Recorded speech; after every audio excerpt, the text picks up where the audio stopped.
Sanibona nonke, siyanibingelela kwi-channel yethu enhlekazi The570 TV. Bengithanda sikhulume nge-interview abe nayo umfaka Mpungose Khuzini Zolo kusigiya ngengoma ohlelweni ebelibanjwe uJatha nentokazi abasazi kahle kakhulu besithwele umculo omnandi kaMaskandi, umculo esiwuthandayo wesintu. Kwi-interview yakhe uKhuzani uveze okuningi okwenziwe i-album yakhe asikuzuzile, waveza namandla abalandeli ukuthi abantu uma bakhiphela into emnandi abantu bazokweseka, abantu umculo wakho bazowuthanda, bewustreame, bewuthenge ngendlela othenga ngayo online. Okunye akakuvezile-ke amancoko abe nawo-ke nezinto-ke abese ey'bala-ke ey'thize. Engithanda ukukhuluma ngazo lezo zinto lezo ukuthi konke akushilo uKhuzani kuyiqiniso, konke akushilo ku-right, konke akushilo kuyikho vele. KwaMaskandi vele izinto uma zenzeka, especially uma ivela ngoKhuzani, leyo nto leyo iyagxekwa. Kuvulwa live, kube namavidiyo, kuphostwe ko-Facebook, and futhi uma sebeqala bethi bayaphosta izinto, ungaze uqale uyikholwe lento leyo uyibhilive ngenxa yokuthi lokhu beyibelesela nje. Umuntu usuke engawazi uMaskandi indlela osebenza ngayo, engaze ayikholwe leyo nto leyo, azoyifica sebeyikhuluma ngakhona. Nayizolo-ke bebengeke bemiyeke uKhuzani uma ekhuluma bengamgadi ukuthi uthini, ngoba uhlele egadiwe yonke into akhuluma ngayo noma yini ayivezayo. Shathiwa wenzani bamgadile. Angize ngiyibuza ukuthi basamlandela yini umculo abamlandelayo or sebengabathandi bakaKhuzani bafisa ukuwela mhlawumbe nabanayo indlela, because ngendlela bamnakashela ngayo uKhuzani, hayi le obsession yabo isiyanyanyisa, isiyacika ngempela. uKhuzani wacula noSiphesihle uMaZulu weshaya ijele, kwakhuluma bona labo bantu abakhohlwa, bagxeka.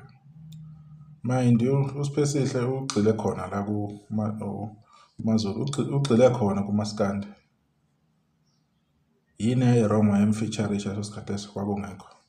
Alright, bekugxeke bevula live bethi usebenzise uluve uKhuzani ini washa wacima. Bona masebehamba beyogawula kwamanye ama-genre, sebebuya beletha-ke leyo piano ngapha, belethe leyo gqomu efike yashintsha lowo Maskandi bawuculayo kwaba uMaskandi gqomu awusaqonda. Zakhuphuka iy'namba online, ingoma zaduma zaziwa, sekuyibona futhi asebeyithandayo leyo nto leyo. Isi-right leyo nto leyo ngoba isiyenziwa yini? Ileli qhawe abalithandayo, yilo muntu abamthandayo. Okufakazela khona ukuthi ibingekho wrong lento kwasekuqaleni, yingoba vele ibiyenziwe lo muntu abangamthandi. If uKhuzani nihlale nithi akayo lento ayiyona, akayona inkosi yaMaskandi, akayilutho, pho kungani nihlale nikhuluma ngayo usuku nosuku? Uma nivuka uye, emini uye, ntambama uye, nenza amavidiyo ngamavidiyo, amapost ngamapost nikhuluma ngayo, impilo yenu yonke ifocus-e kuyo uKhuzani. Pho yini ningavumi ukuthi undlisa amaphepha uKhuzani? Niyamthanda, nimthanda kakhulu kangangokuthi senze nakhohlwa ney'mpilo zenu, nifikse amehlo enu kuKhuzani ukuthi wenzani. Akukho uKhuzani angakukhuluma noma angakusho okuyoke kuninelisa. Ayikho i-album oyekhipha uKhuzani kini nivume nithi ayi-right, ayikho ingoma ayenza, akukho ukukhuluma nahlaya nanoma yini uKhuzani athi nje uyakwenza nithi akwenze kahle. Kodwa lo owenu hleli ethuka abantu online, ebhala iy'nhlamba, esho zonke izinto, nithi hayi liyada lapha iqhawe, lingayihla umuntu lapha, uVusimile weqhawe siyawuthanda, konke kuhle ngale. Mase kuwuKhuzani sekunenkinga. Kanti ingani uKhuzani ningamiyeki laba abamsapotha bemsapotha? Yingani ningastick kulo muntu wenu okhiphile? Senze nakhohlwa nokuthi ukhiphile. Kade nibuza lapho ukuthi iphi ingoma ezoshaya imiliyoni, iyavela.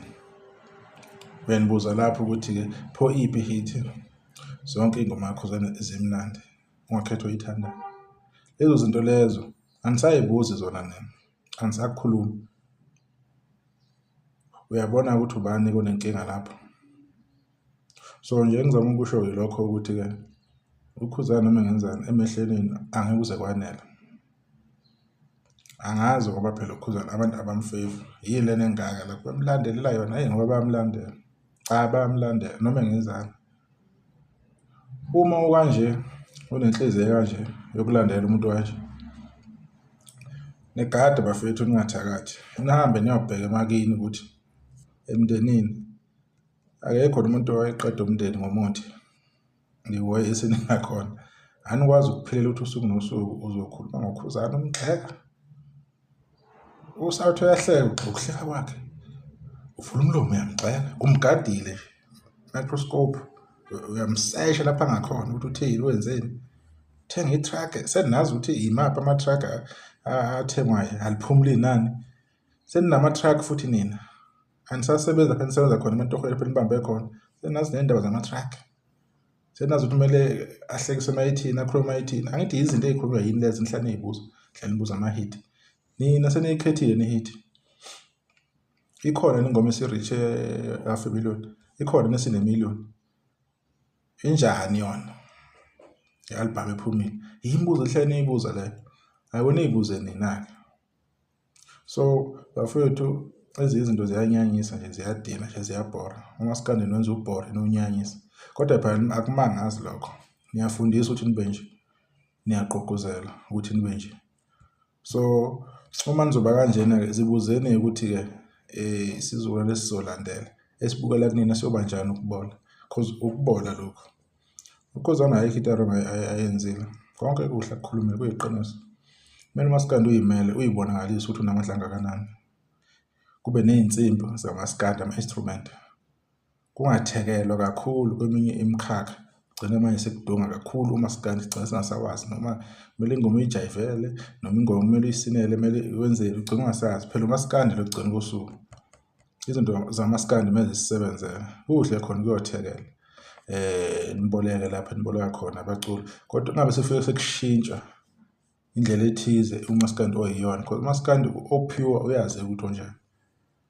Manje-ke ikuphi inkinga lapho? Uma nibona ukuthi nina mhlambe namaqhawini ku-right ukuthi kudlala para pepe ku-right is fine. Iyona ndlela-ke.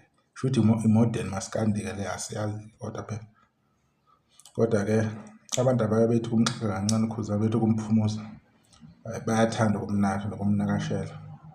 Lezo nhliziyo ezikhulu ngigade ningagcini senithakatha. The way enenza ngakhona izinto. Because akujabulisi this obsession. Because umuntu akaspend isikhathi ephusha iqhawe lakhe, eqhubeka ngomsonto iqhawe lakhe, aposta ama-video, enza ama-post ngomuntu la amlandelayo. Avula i-live umuntu abiza abantu abazi ukuthi hayi ngoba sisupport ubani iqhawe sizophusha lona kuphela. Umntalapho lapho nalapho-ke yes uzongena but i-main focus kumele ibe kulo mculo lo osuke umlandela. Hayi ukuthi wena selokhu nje waqala ukwazi uFacebook, waqala ukwazi TikTok. 90% wama-video nama-post ukhuluma ngoKhuzani. Uma ubheka u-right. Iy'nhliziyo ezilikhuni bafowethu ayiyeke. Abantu umusha nje uMaskandi. Hayi unomona ini. Kahle kahle ubani unomona? Ubani usuka komunye aye komunye? Ubani usuka kuyipost yakhe ayo comment epostini eKhuzani? Ubani ongena kuma-post omunye umuntu? Ubani konomona lapho? Because usuyakhuluma ngamuntu.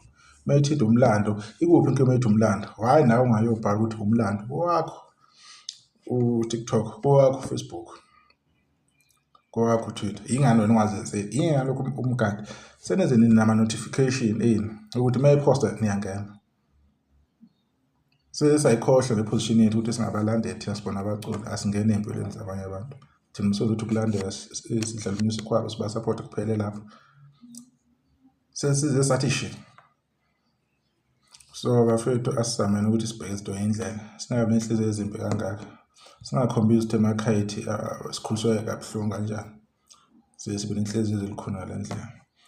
Aloku ibambe lapha le video ngiyabonga. For ungasoqhubeka uyibambe kanjalo. Hhayi, konke ukukhulumile ku-right, ukukhuluma Khozaini kuphelele nje. Isiminya nje, into ehlangene ezwakalayo. Thina nje esiwaziyo umculo nesiwaziyo umsebenzi wakho ngendlela owenza izinto siyazi ukuthi hhayi, ukhulume kahle kwaphelele, akukho okushodile. Ngiyabonga, soba nokuzayo sizokhuluma ngenye i-topic.